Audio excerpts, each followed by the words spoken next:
Yo, yo, you already know. It's your boy Big Trail, repping Hot 92.5 The Heat, the hottest station in the nation. And today, we're going to dive into the community, man, because that's what it's all about.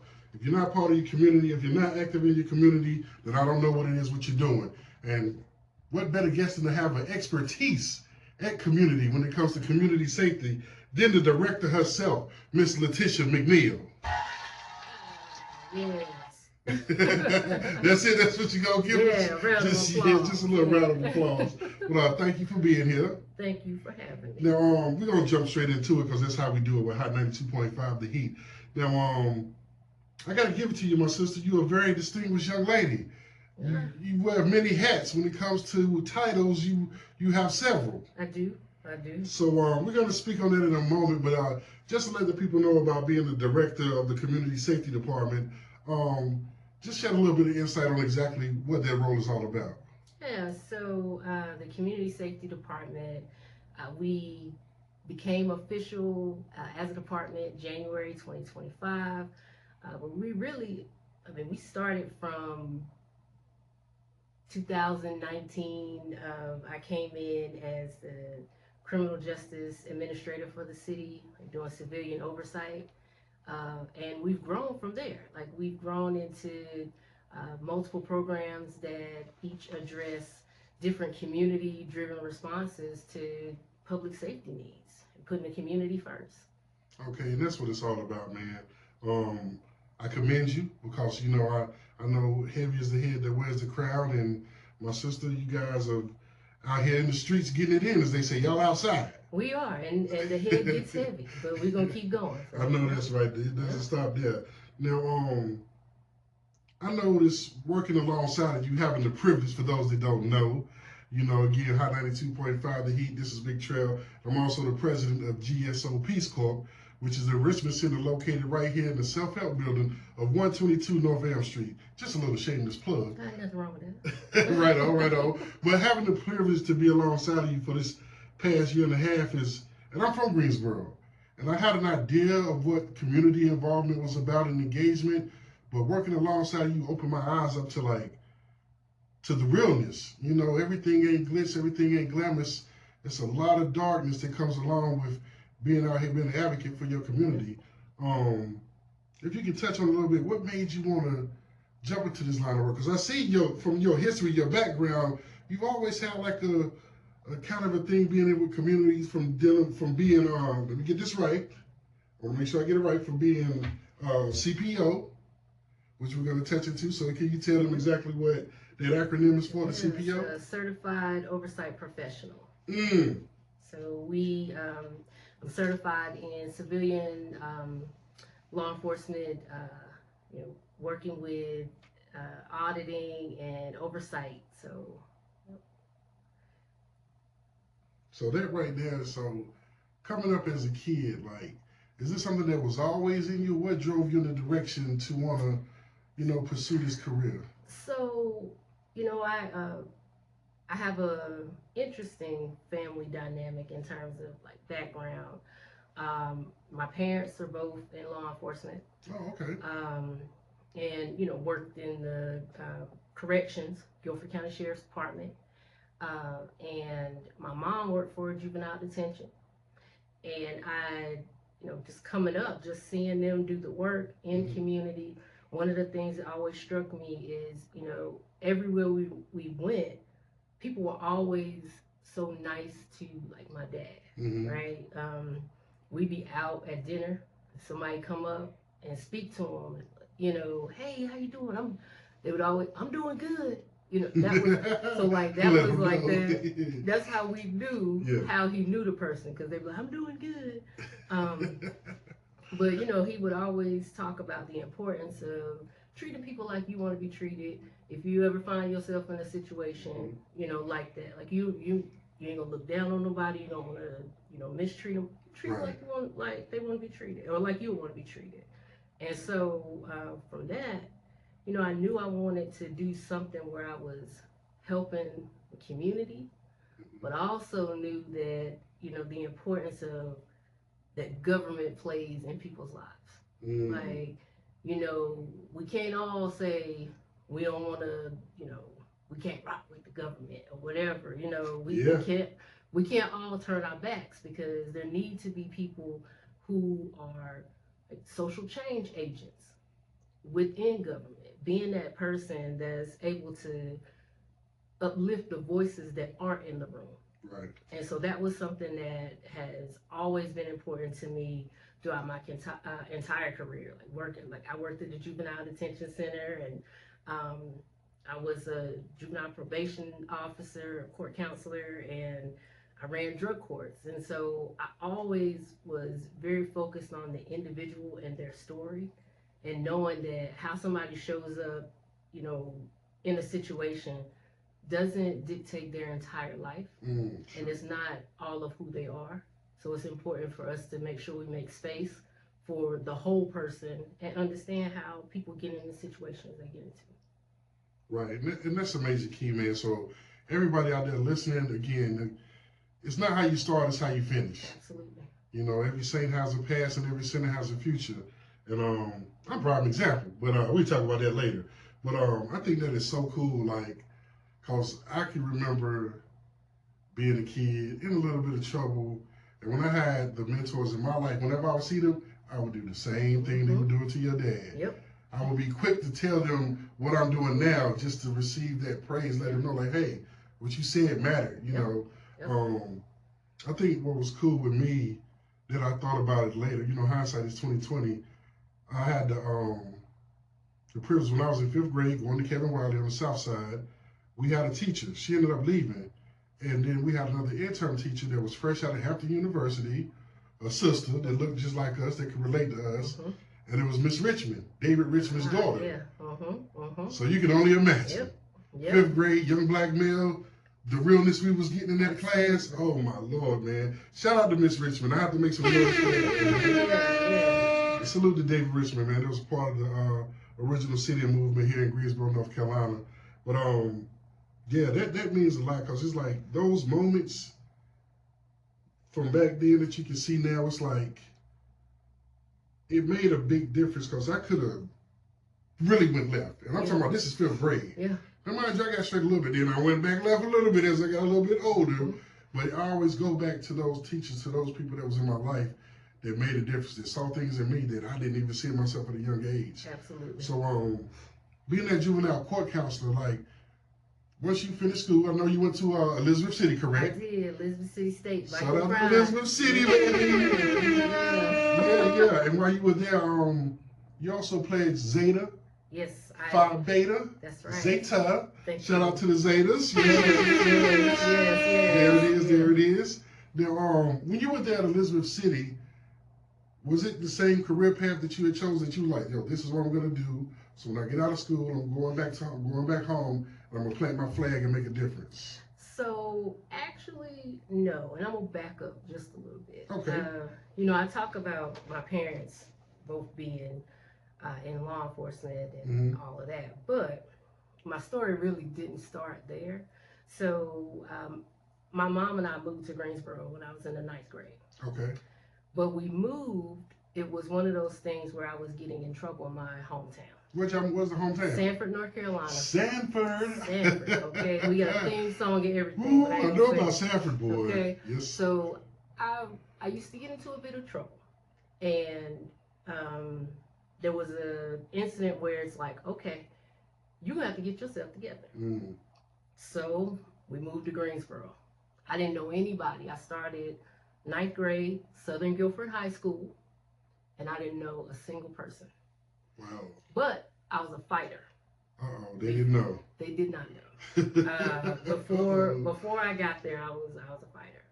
And the first day of school, the principal brought me into the office, Mr. Misher, okay, and said, I'm looking at your academic record and I'm looking at your disciplinary record.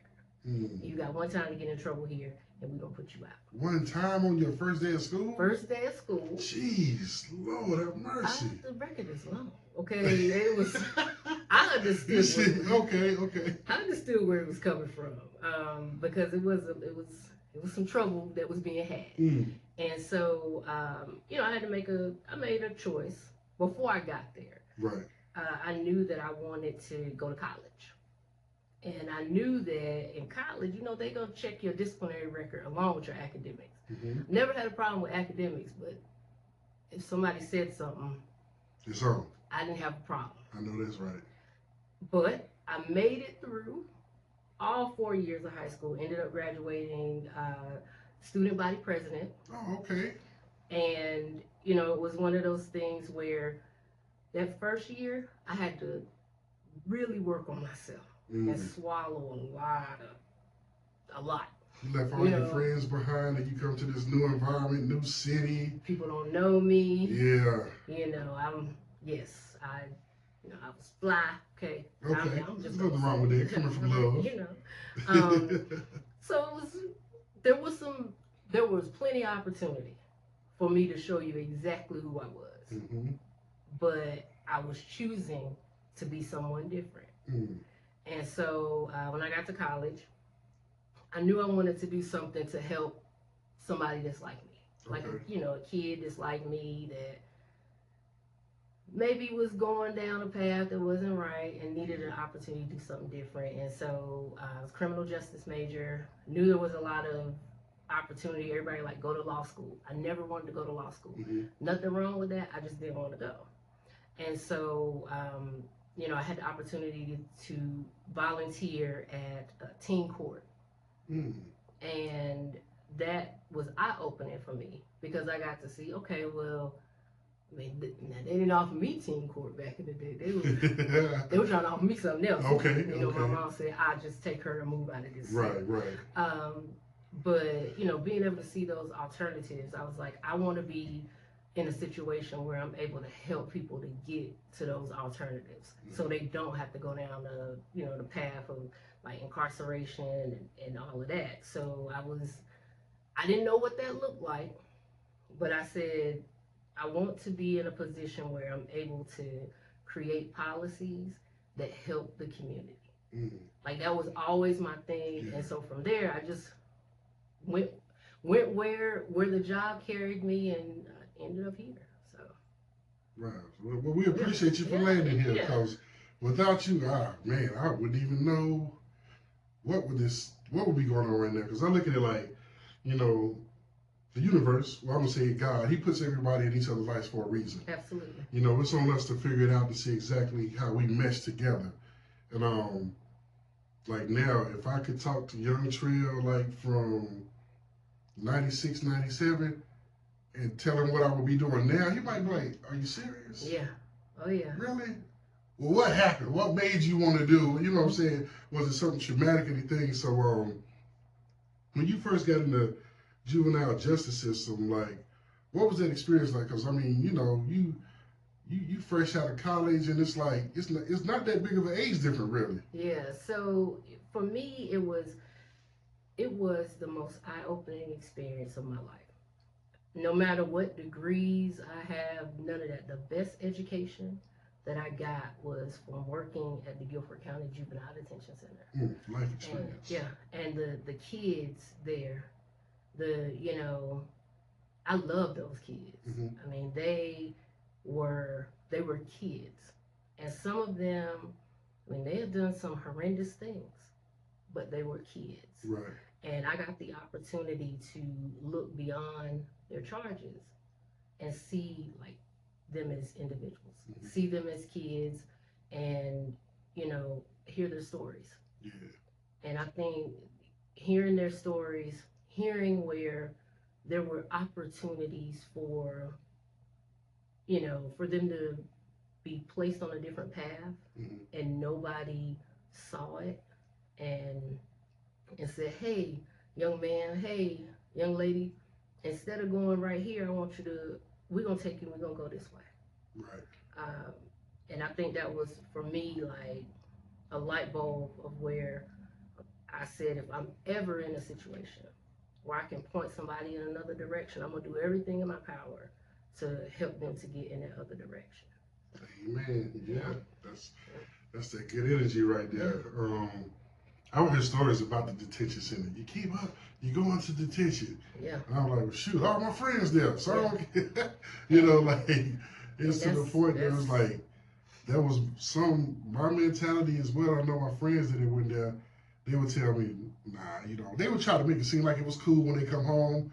But at the end of the day, no. their mama be telling me, he was crying, calling Absolutely. me every day, and when I would come home. And there were so many nights where I would have kids in their room, because you know you have to walk by and check on them. They be in there crying. I mean, the biggest, baddest ones during the day be the biggest crybabies at night. You know, so it was a lot of that. That's real stuff, man. So kids, I tell everybody, look, man, it's never too late. You know, we make mistakes now, but again, like she said before, those mistakes don't, you know, determine who we are in the future. So again, if y'all need some type of help, some type of guidance, we got great programs over here. You know, we have Uniform One, which is a great resource where you guys can, you know, go and get help with juvenile justice programs, as well as, you know, going on college tours. You know, we have Gate City Coalition that does phenomenal work.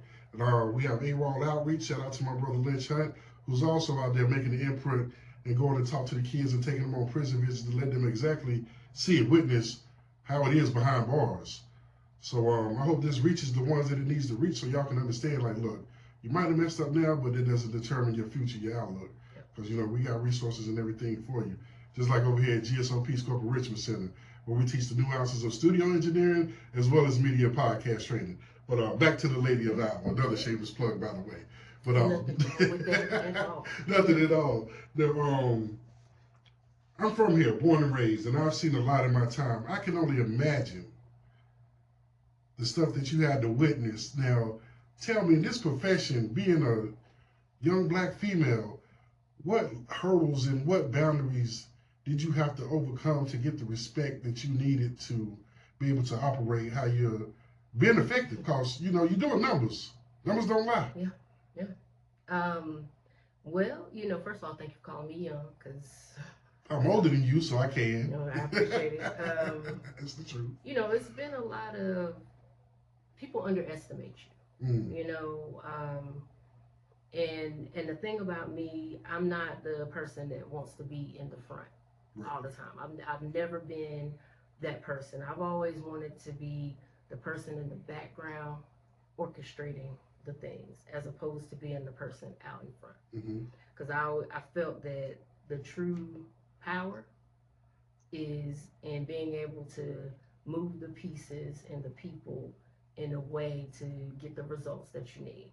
Yes, ma'am. And so I've been very intentional with communicating with people, not closing myself off, because sometimes what happens is people see you, they see a young black woman, and they think they can assume certain things about me. Right. You know, certain experiences and who I know, what I know, where I'm affiliated, all of these things. But I like to be full of surprises, and I like to have many different people that I will sit with.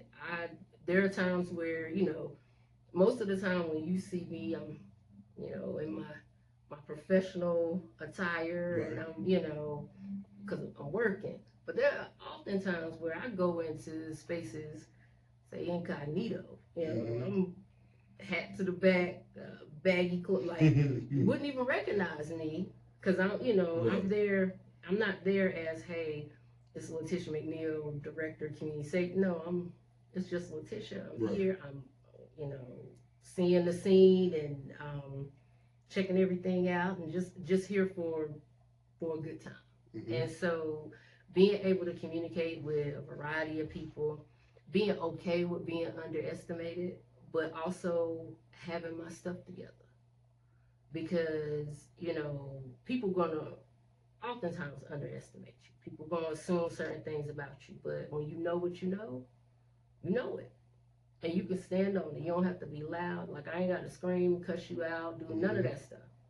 I'm gonna just give you what the facts are, and I'm gonna leave it there. So that's just how I've operated in spaces where people have tried to underestimate me. Wow, that's key. I read the 48 Laws of Power, and one of the laws of power is never outshine the master. Absolutely. You know, for those that don't know, it means like you don't never reveal your true hand. So when you do move, like Biggie say, you move in silence. Yep. You know, so again, that's a true testament of who you are and exactly, you know, not only as a person, but just in the position that you in. It's like I'm very analytical. I'm always on the outside looking in, and I always put myself in other people's shoes. I'm like, oh my lord, like, I can't even. It defies description sometimes that I see certain things going on in my city, how people are acting because it's like we all in this together. Yep. And one thing that I noticed from your standpoint, why is it such a huge void of a male presence like in this field doing the type of work that you do? Yeah, I think part of the problem is that people don't want to be that somebody wants to take the lead all the time. Mm-hmm. And everybody can't take the lead. Right. And you got to be okay with not being in charge, not taking the lead, because you need to be focused on the work. Because if you're a leader, when it's your time to lead, it's gonna come and you're gonna lead. Mm-hmm. So you don't have to say, hey, pick me, pick me. No, just be consistent. Right. You know, do the things that you're supposed to do, and the things that are supposed to come to you will come. Mm-hmm. A lot of times people don't want that. They be like, I want it right now. Mm. And it's like, Instant you can't do gratification. that. Yeah, you can't do that. That microwavable. Shout out to my son. Well, not my son, but I have a partner, Mcniel. Shout out to Mcniel had me, and he came up with a phrase, and he's so clever with words. Microwavable situations. Okay. Yeah. Where you just want it, boom. Absolutely. That's it. That fast. Yep. But think about it. Food don't taste as good in the microwave. Yeah, I hate the microwave. No. Yep. And then you don't get that gratification from knowing that, you know, you put this together. You've seen this thing come from the ground up. Yeah. And it has your imprint, your blueprint on it. Yeah. And it's just more gratifying. So kids, think about that, man. You know, that overnight success, anything that happens overnight don't last. Yeah. That's what I tell people all the time. Rome wasn't built overnight. You know, the ones that stick around, the ones that's true to it, is not new to it. You put in your grind, you get in grind mode, and pull yourself up by your bootstraps. Yeah. And what they say, what determines a true leader is not how many times you fail, but how many times you pick yourself back up.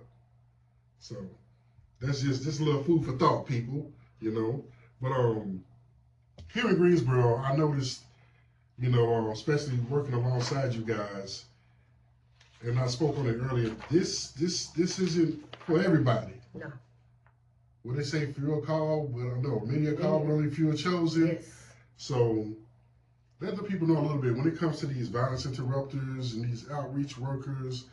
Like, what would you say would be the biggest area of opportunity for us to utilize so we can all form that great coalition and, you know, show solidarity? Yeah. So I think for me, you know, seeing this work not only in Greensboro, but being able to travel to different cities across the country to see, you know, how people do the work. Mm-hmm. Greensboro is unique. You know, it's not Chicago, it's not New York, it's not Baltimore, it's Greensboro, North Carolina. And I'm proud of it. I'm proud of our city. But the way that crime happens in our city, it's not the same as some of these other cities across the country. So the thing that I look for is I want somebody who is credible everywhere, who can go into on any block and get that respect, not by show of force, but just by who they are as a person, right. By that integrity, you know, by them. They may have a past, but their past isn't defining them. They're not walking around talking about the glory stories of whenever they were out, you know, trapping and doing whatever. No, I don't want that. Like, I want you to, how can I have someone in a situation where they're doing those things and then the person to come to them to try to get them out, only talking about when they were involved in it?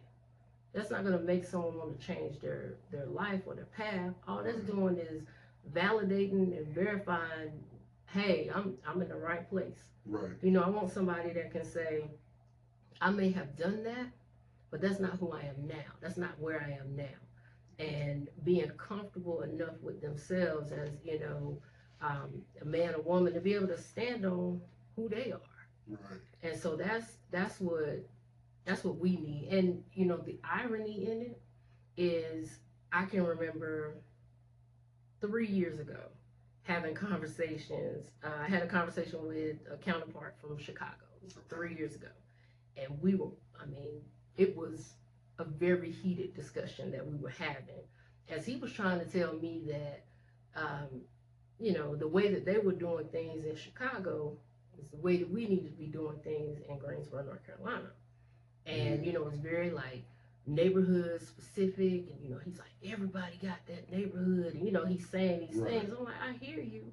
But just because everybody got that neighborhood don't mean that everything stays in that neighborhood. Right. We're not landlocked here. People can get in their car. We're very transient. We'll get in our car and we can go to whatever side it's at. Like, we don't care, Yeah. So like we don't have that same type of experience. Yeah, that's a big time. And so we going back and forth.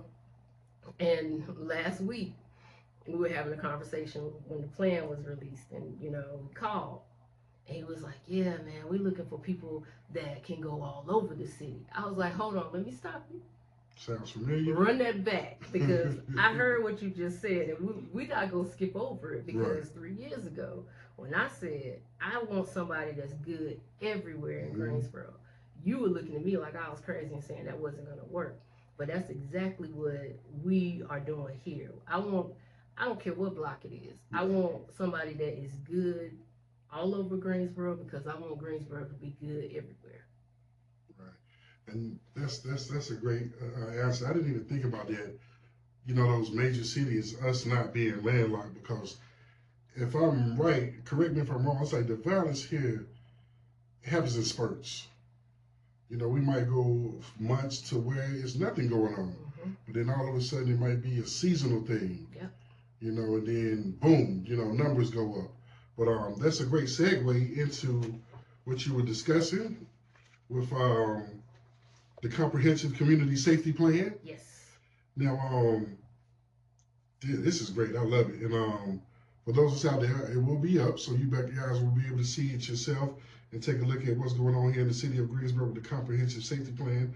Now, if you could elaborate and speak on this a little bit and what it all details. What's going on down in Greensboro downtown? Yeah, this is what I mean. This is a labor of love. Okay. This is one of those things that it took us about 2 years to create this document. See, again, not made overnight. No, absolutely hard work and not. dedication. Hard work and consistency. We were very consistent and intentional, even when there were times where the emphasis or the focus was shifted to something else. We knew the importance of continuing on with creating this document with the community. There was conversations with all types of stakeholders in our community. Sometimes just conversation. I'm just talking to you and you don't know it, but I'm gathering information, listening to what you're saying, and in my mind I'm answering the question of, how do you feel safe in your city? So that was the thing that started us on the journey. We wanted to be able to talk about safety from a multitude of perspectives. And so, we stayed the course, gathered feedback from people, sometimes formal. Like we had some like ecosystem meetings where we brought in various people in community, talked about, different things to feel safe. And that's all fine and well. Like, don't get me wrong. I don't have nothing against community meetings, because we do them. Right. But I also know that there are voices that will never show up at a community meeting. And that's who I want to talk to. How do we get them there? What do we do? I don't want them to. My thing is this: if you're not comfortable showing up there, then I don't want you to feel like you have to.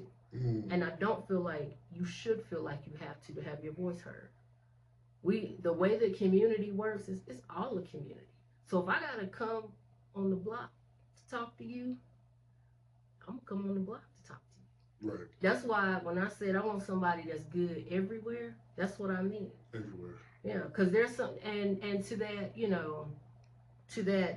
point, there's some people that feel like I don't need to come to this community meeting because this doesn't have anything to do with me. This doesn't concern me. It's not. This doesn't happen in my neighborhood. I don't have these problems. So it's like, oh no, oh no, sir or madam. Just like you think that this doesn't affect you because of your access, there are some people that feel like this doesn't. I'm not speaking to them because their lack of access. So we wanted to pull all of that information in and make sure that we included all of those voices into this document. And I see you have some loud voices, so to speak, in this document. I mean, I see we got statements in here from the mayor herself, Miss Nancy Vaughn, the city manager with Trey. Like, man, this is some very robust information. Now, if I would say, for instance, moving from, say, Tupelo, Mississippi. Okay. And I'm coming to Greensboro, North Carolina. All right, Tupelo. Tupelo. I'm with it. Yeah. And I'm coming to Greensboro, North Carolina. And I want to get involved. I want to, I'm new to the community, so I just don't want to move here and just, not play a part of something. Yeah. What could people do that's here as well? I was using myself as coming from out of town. Yeah. How do we go about getting involved in obtaining this information so we can, start to make a difference and join the fight, so to speak. Join this movement, right? Yeah. Okay, so, the thing about this document, while it took 2 years for us to put it on paper and get it out, this is a living document. Mm-hmm. So it's going to grow and change as the needs of our community do. Right. And having opportunities where people can bring the thing that you do. Mm-hmm. Like, if you are a philanthropic partner, I mean, you got some money, look at the kid, you got some money, you got some money. And you want to be able to provide some of that money to community partners that are doing this great work. Yes. Bring that money, because that is a contribution, because we need that. If you are university, you're a student, and you have an interest in, I don't know, communications or data collection, whatever, bring that. The things that you naturally have, you can bring it to this movement. You don't have to be, in order to be a part of this, you don't have to be somebody that's, oh, I'm focused on violence prevention. Right. No, you can be yourself, faith-based community. You bring that, because there, in all of these entities, there's a space for everybody to go, because everybody don't go to the same place. Some people get their news from the barbershop. Some people get their news from TV. Barbershop talk. So it's like all of those things are important, and it's important to bring all of those to the table. And I think that's important for people to understand. How do you expect to make a difference if you're scared to be different? Yep.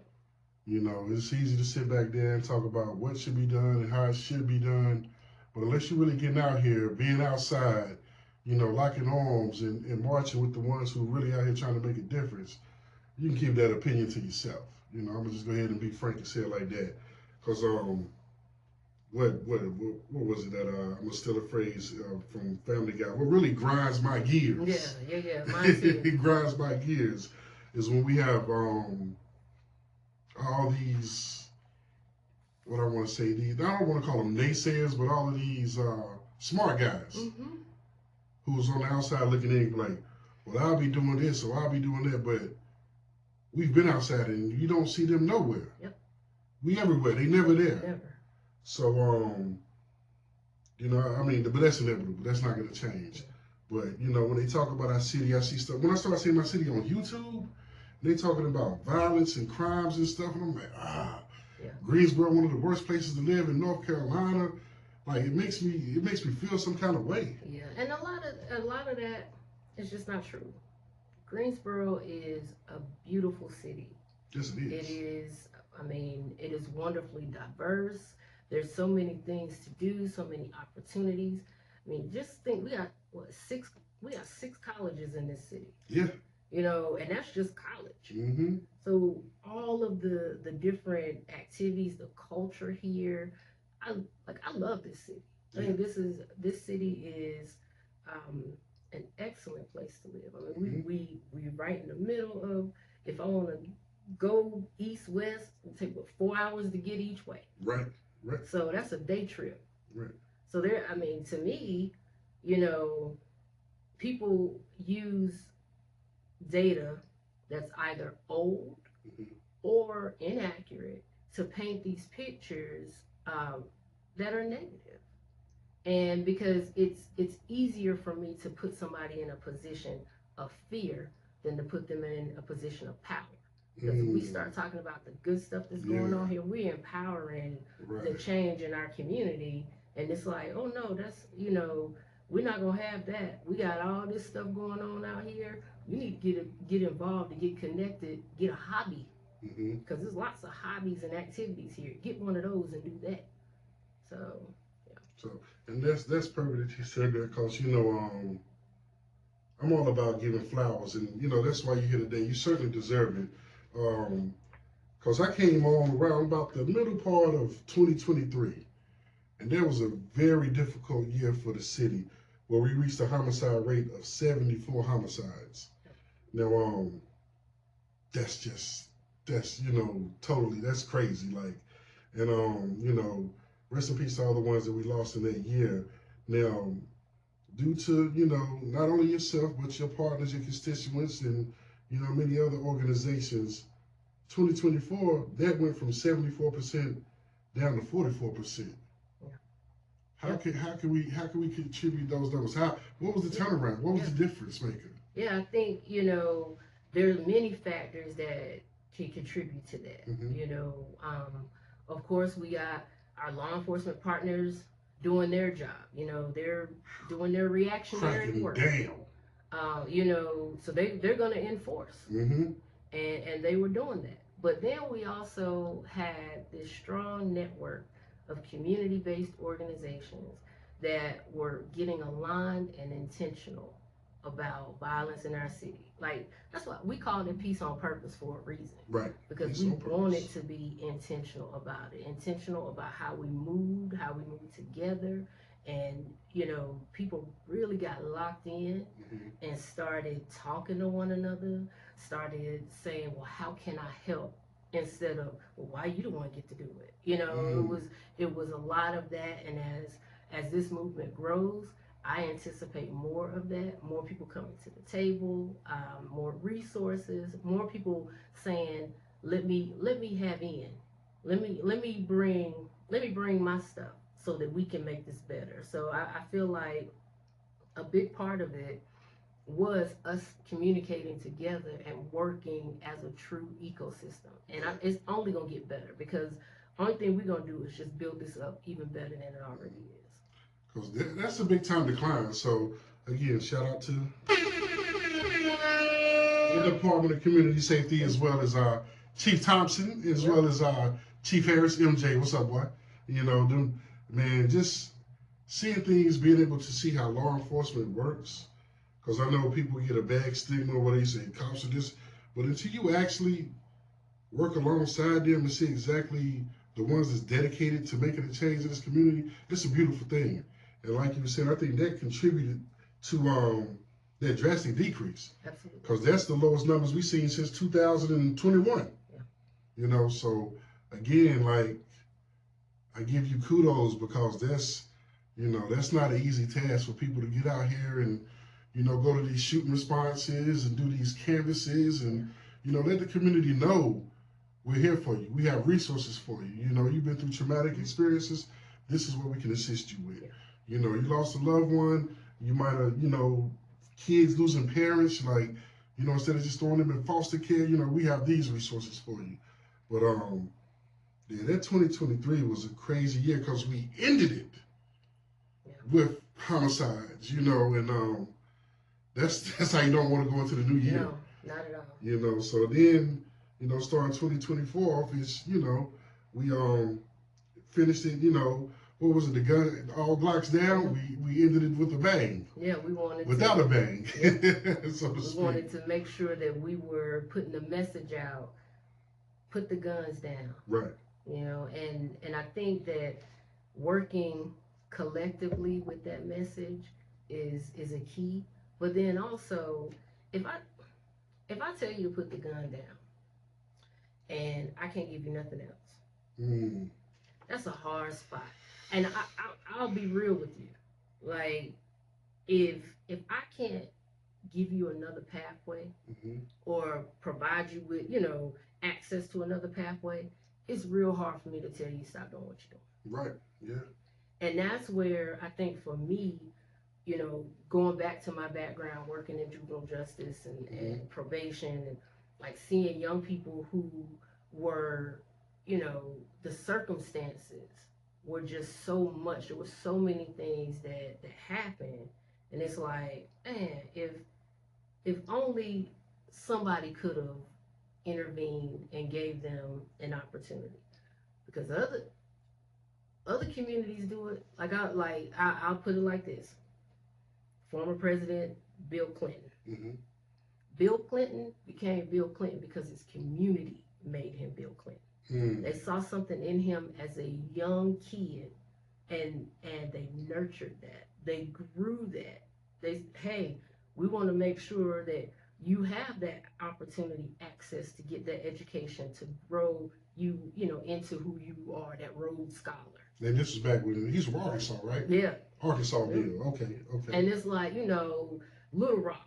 Yeah. Okay, they banging in they've been banging. Man, I remember that documentary. Yeah, even when Bill Clinton was a baby, Yeah. they were banging in Little Rock. Mm. But they saw something in him, and they took him and elevated him, nurtured him, kept him protected and secure, put him on a pathway, and that man became the president of the United States. Yep.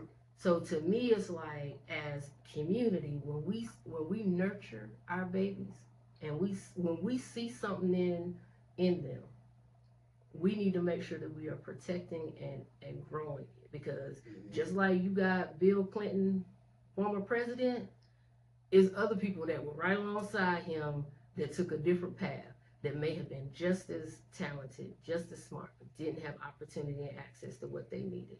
Right. Yeah, that's a key point. I didn't think about old Bill Clinton, man. Yeah, Arkansas, Little Rock. Yeah, but and then I just look at the statistics as a whole, as an overall, where even from like domestic violence and stuff like that, to grasp everything as a whole, which I know you have to have major mittens to do such a thing, but to grasp everything as a whole, what would you think the city would need to do to implement to where we can see a consistent change, where we're seeing things, decreasing from to gun violence, aggravated assault with handguns, and domestic violence and everything? Do you have a outlook on that? I think that, key things that we need to do is conflict resolution. Mm. That's such an important piece to this puzzle. How to de-escalate. Absolutely. Because if I don't know how to talk to you when things escalate to a point and I have access to a weapon, it's like another tool in my tool belt. Mm.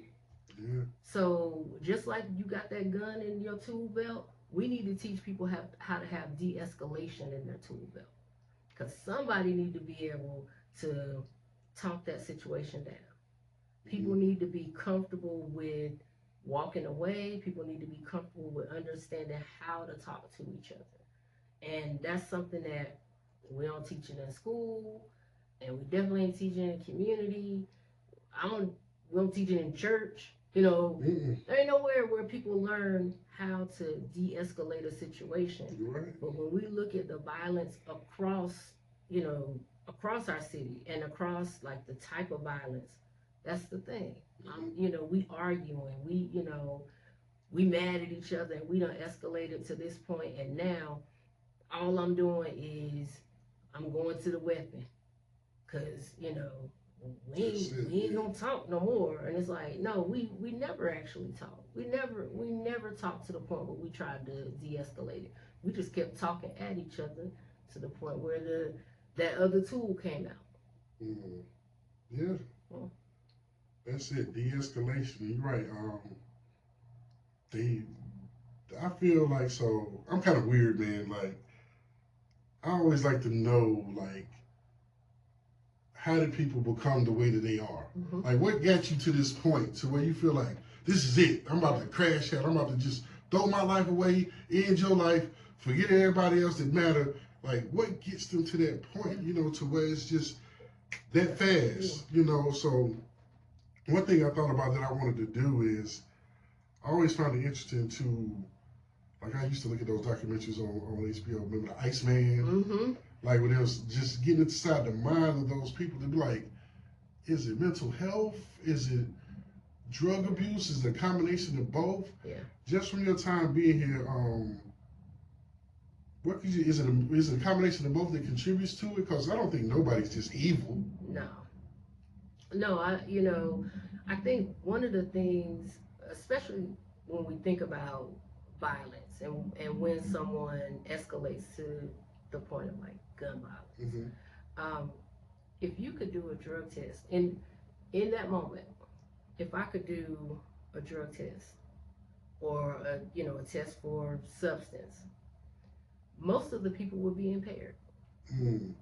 I think that we start there, where there's um, people are already, I'm impaired, so my senses, my rationality, all of these things are already impaired. Mm-hmm. And then the people around me, theirs are too. And so the response to the situation, something happens, it becomes a stimulus. Mm-hmm. The response to that stimuli is like, all right, oh, okay, oh, they did it. They did, let's go, let's go. Yeah. So now we done hyped each other up, or I done hyped you up. Hype me up. Yeah, okay, and you look, we got the music that makes us feel good, Yeah. and it puts us on go.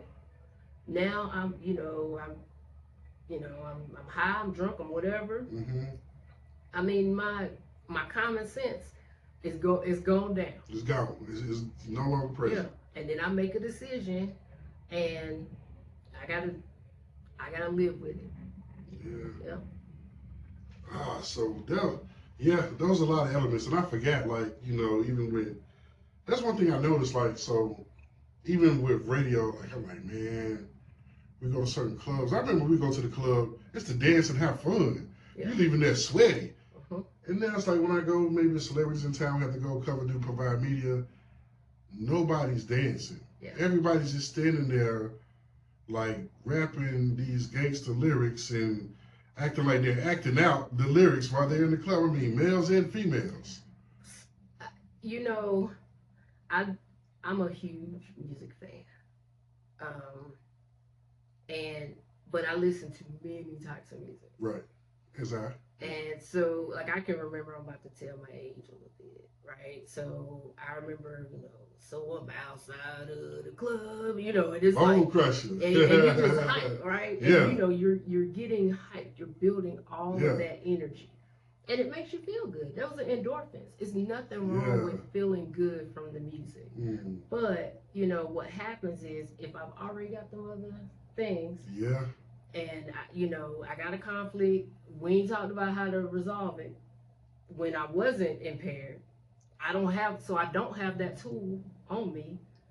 All I'm hearing is instruction. Yeah. And so now I'm on go because I'm hearing instruction. I'm impaired, and ain't nobody ever told me different. Mm.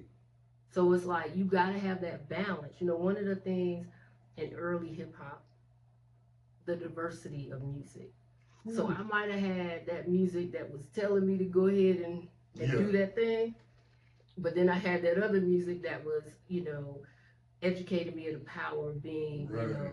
like my blackness and making sure that I'm, living a life of peace. And so it's like it was somebody was saying something to Yeah. kind of I mean, calm the water. but even then, like, say for instance, like, you take back then with like NWA, who made, you know, F the Police, but they also made Express Yourself. Yep. You know, you take groups like the Ghetto Boys, you know, they got songs, you know, Mr. Scarface, but also they got songs like, you know, that's letting you know what's going on in the Fifth Ward. Yep. Yep.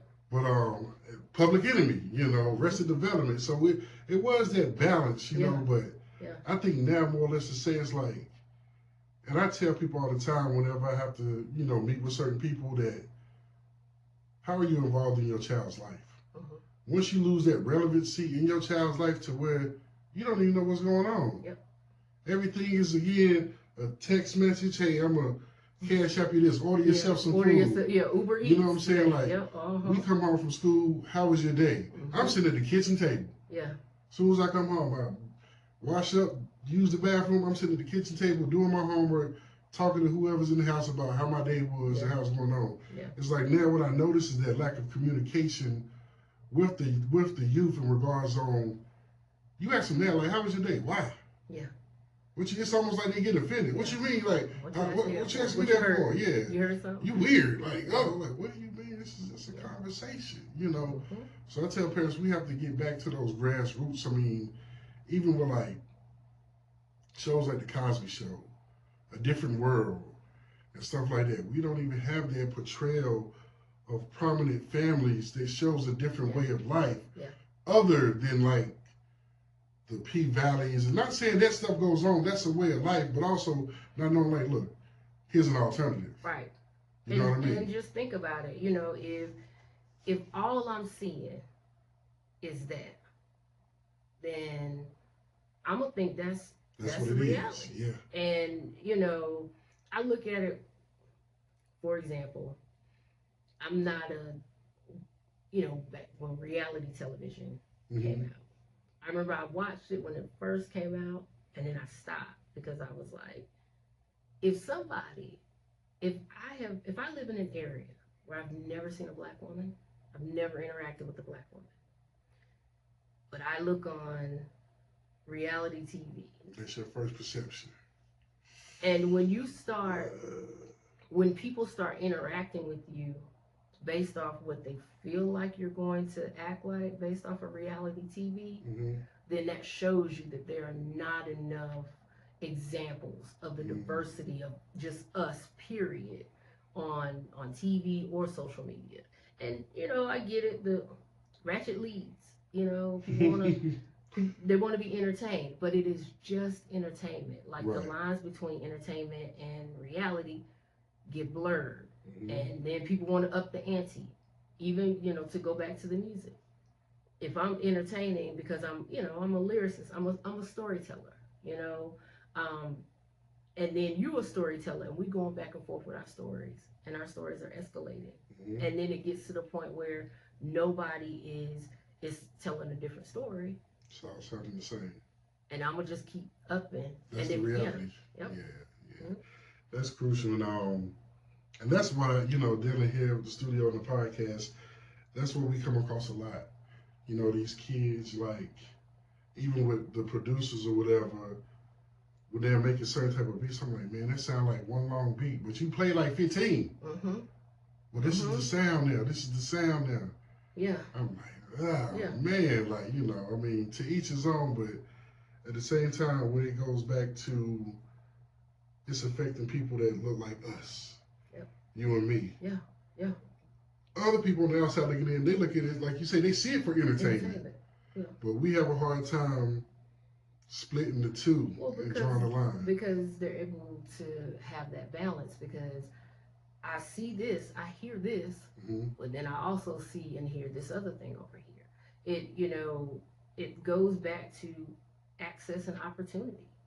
Like, if I don't have access, opportunity for anything different, how am I gonna, be in a position to even go and do something else? Access and opportunity. I love that. Yes, I'm gonna have to put that one down. But man, that's tough. But yeah, that's one of the pillars. Yeah, that's what I was looking at too. So I mean, when it comes to strengthening communities and being engaged, um, where we're at right now, which again I know homicides is down with like 13, 14% right now. You know, the year started off crazy to say the least, but you know things are settling down. Not being your toughest critic because I already know how you are. What would you say? How do you feel about yourself like right now in this moment? All the work, all the blood, sweat, and tears you done poured into this thing. Like, how do you say you honestly feel about everything right now? You know, it goes back to my love for this city. Mm-hmm. It was, and it continues to be uh, difficult at times to be the person in this space doing this job, right? Pushing forward, seeing the goal not just for now, like not for just in this moment this thing is happening, but how do we build this into the fabric of what we do as a city? Mm-hmm. Like to me that was a critical thing for me. It wasn't so much about what can Latisha do to boost herself up, to make herself to where she can go and get another job somewhere else doing some, and make a name, make a national name for herself. It wasn't about that. What it's about is how does this work build my city and the legacy for my city. Because as a woman, right? I feel like women naturally are big on passing things down. Mm-hmm. Um, whether we do it outright, intentionally or subconsciously. Like, what am I passing down? How am I making this thing better? And so I feel like I'm in a position now where I have done something to make the city better. And as we continue to grow, we keep moving to make it better and better. And have it so I know the plan is 5 years, but 20 years from now, we still have this department. We still have these goals in line to have community driven responses. But it looks different. Right. Because the needs are different. Like I don't want it to be the same. Like if 20 years from now, me and you still sitting here talking about the same thing, something's wrong. Yep. That mean enough people who we missing. Right. We're missing somebody in that conversation. But like if in 20 years from now we talking about a problem that I don't know, don't even exist yet. Right. Fine. Community driven response. However whatever the issue is, we talking about how we as a community can work together to find a solution. Mm-hmm. And so for me that was the key factor in this. So I mean I feel great when this plan came out. I cried. Mm-hmm. Because it was a lot of work to put this together. Yeah. And so, I mean, I'm excited. I'm excited for the city, and because I feel like things are coming.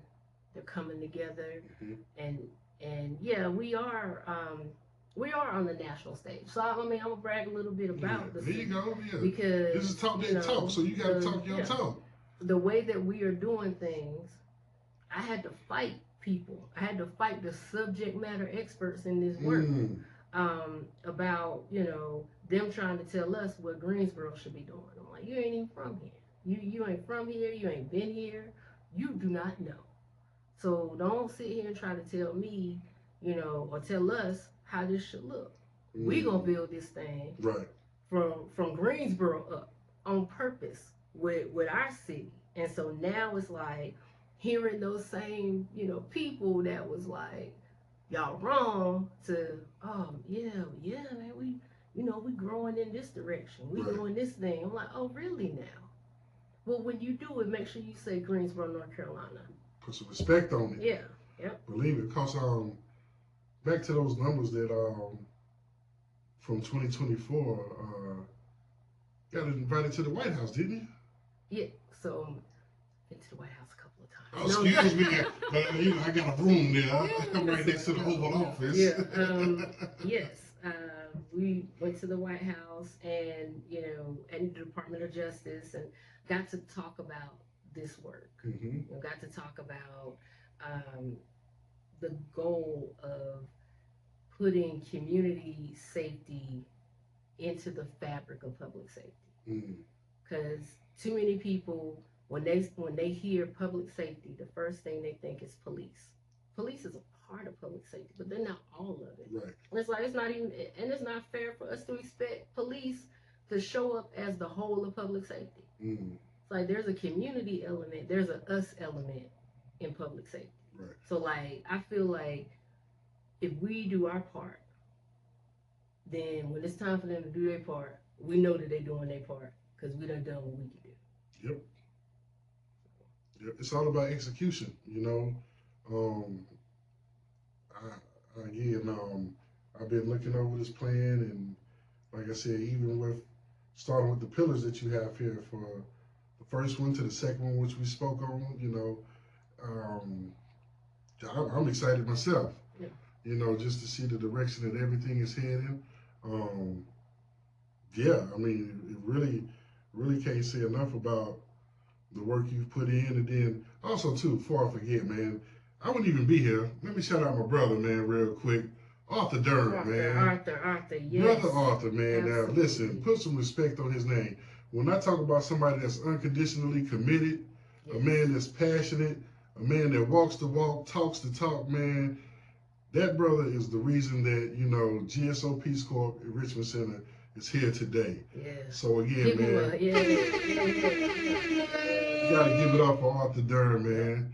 But cause again, just being able to be a sponge, sitting around you guys and take in all of the information, like, I'm like, wow, sometimes it'd be overwhelmed. I'm like, ain't no way in the hell I'm sitting there, I have my little moments, you know what I mean? But I think about you guys and how long y'all been doing it. I'm like, hold on, man. You gotta pull yourself up by your bootstraps. Stop the blood clot crying. Yeah. And you gotta understand, you walking with a purpose now. Yep. And you got people alongside of you that's unconditionally committed to making a difference in the community. Absolutely. But again, I appreciate you guys to the max. Can't express it enough. So I want to give you your flowers today because again, being a young sister in this world alone, but not only that, but in the path that you're walking right now, I can only imagine. We can speak on other things, but we gonna speak on what I know, what you're passionate about, and what's true to you. Yeah. So we're gonna get ready to wrap this thing on up, man. Gotta get ready for my son's graduation tomorrow, man. Yes. Shout out to my son Juice, man. Graduating tomorrow from James B. Dudley, man. I love you, son. I'm super proud of you, boy. But for the people that don't know, you can let them know that might be interested or they might want to be get more knowledge in regards onto this comprehensive community safety plan, or whether just the Department of Community Safety as a whole. How they can get in touch with you in any social media fashion and platforms of that nature. Absolutely. So you can follow us on Facebook at the Office of Community Safety. You can go to the City of Greensboro website and put in community safety, read about not only the comprehensive community safety plan, but you can also look at the programs and initiatives that we have under the office. Which are, in addition to violence prevention, we have like alternative responses to calls for service, like mental health, substance use disorder, overdose response. We've got pre-arrest diversion programs. We've got homeless services as well. And then, we have the Greensboro Criminal Justice Advisory Commission, which is our police oversight board for the city. So there's a lot going on in the community safety department. Feel free to reach out. Our contact information is on the web. I guess we'll drop the link to the document. We'll be having events this summer. Show up to the events. Show up to the events for community safety department as well as our community partners. And I mean, come talk to me. I'm out here. and I don't mind a conversation. And I don't mind, you know, people connecting so they can join this movement. Bring what you can do, because we probably need it. So. Right. And don't be scared. She ain't fighting no more, y'all. No, I'm living a life of peace now. I'm living a life of peace now. She ain't fighting no more. Y'all, you know. You're welcome. Yeah. Yep. We need to put the gloves on. Our contact Stephen Matthews. Shout out to Punch for Pounds, man. Stephen Matthews, yo. Yep. And also ESC Established Safe Coaches. My brother Gene Blackman. Yeah, Gene. Yes, sir. But I appreciate you, my sister. You know, we got some work to do, and I'm looking forward to, you know, traveling this journey with you. Yeah, thank you for having me. I'm excited to be here and to do this. I mean, and you know, let's have peace on purpose. Believe it, that's what it's all about. So once again, it's been your boy Big Trail, repping Hot 92.5 The Heat, the hottest station in the nation. Shout out to my brother off the curb, Tay. And again, you guys already know this is how it is over here. GSO, Peace on Purpose. GSO, Enrichment Center. You already know. It's straight like that. We out of here.